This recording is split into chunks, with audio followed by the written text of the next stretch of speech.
So here we have the Mini Convertible on a 12 plate. I'm going to start off by showing you around the outside of the car, and then we'll hop in and run through some controls on the inside. From the outside you can see it's a 3-door car with alloy wheels. We're going to start off inside the boot area of the car first of all. As we approach the back of the car, you can see we have reversing sensors.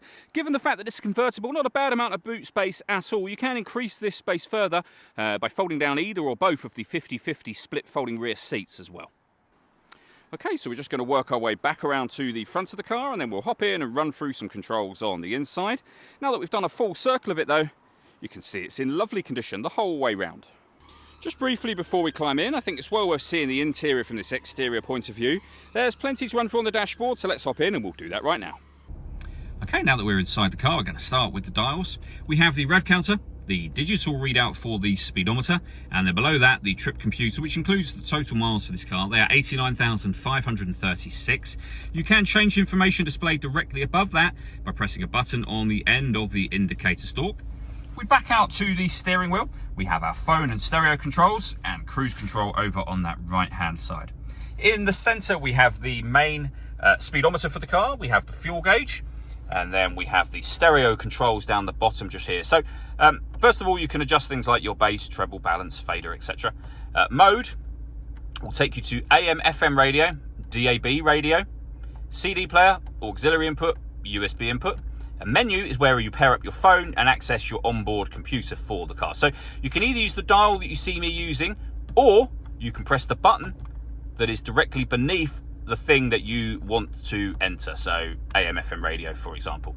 Main volume is just there for the stereo. Below that, we have the CD player. We have the climate control. So you can adjust the temperature inside the car, the direction the air is being distributed in, and of course the fan speed. When you're happy with those settings, the air conditioning is on at the moment, so that's off.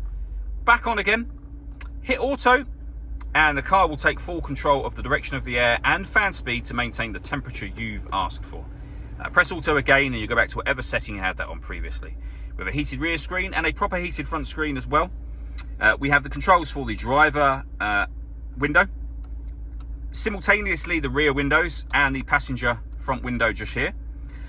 Deadlock, so you can lock and unlock the car doors from the outside. We have front and rear fog lights as well. 2 cup holders and a 12-volt charging socket. We can turn off our traction control from down here as well. And we have the 6-speed manual gearbox for the car. The roof controls are the central button that you see just there. So if I was to bring that button back towards me, the roof will open, which is what I'm going to do now. Okay, so as I say, if I bring that button back towards the rear of the car, the first thing that opens is this front section of the roof. It then stops there to give you a kind of a sunroof section. Press the button again and the windows will go down to let the roof release, and obviously as you can see the roof will then fold down. If you keep your finger on the button, the windows will automatically all come back up again. You can obviously do those down should you wish to. All that leaves me to say is thank you for taking the time to watch this video. If you'd like to come and see the car for yourself and have a test drive, please feel free to give us a call here at Glenbourne's. We'd love to hear from you soon.